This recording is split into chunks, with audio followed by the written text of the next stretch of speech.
La table ronde que l'on a souhaité mettre en place avant même l'inauguration de notre stand pour ouvrir la séquence des 3 jours, c'était à la fois un hommage aux 50 ans de la ORIF, puisque la ORIF fête à l'occasion du Congrès de Paris ses 50 ans.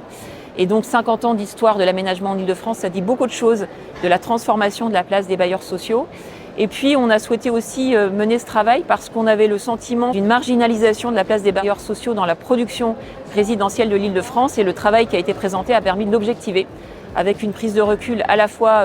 de la ORIF, mais aussi de nos partenaires très importants que sont Action Logement, la Banque des Territoires, l'Institut Paris Région et l'École d'urbanisme de Paris. Le réseau des partenaires de l'habitat est fondamental au regard de la fragmentation de la gouvernance de l'Île-de-France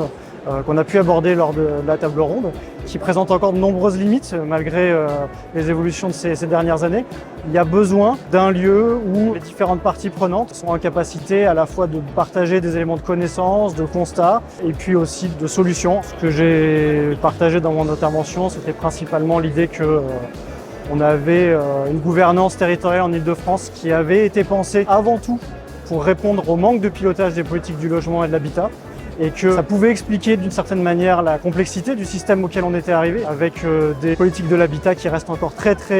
fragmentées, entre un niveau communal qui reste le décideur principal, les intercommunalités qui montent en puissance progressivement, et un pilotage entre l'État et la région qui rencontre un certain nombre de difficultés, du fait notamment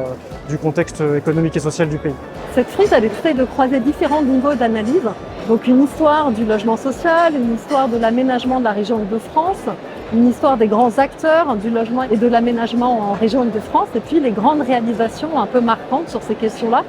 Donc elle permet de croiser des histoires qui le sont rarement. Elle a fait l'objet d'un travail très intense cet été de tous les partenaires du réseau des acteurs de l'habitat. L'objectif, saisir les grandes tendances de cette histoire,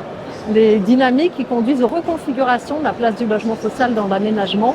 Quels sont effectivement les déterminants, les variables, les facteurs. On sait que les organismes de logement social ont historiquement et continuent à être des acteurs pionniers dans la fabrique de la ville et du territoire.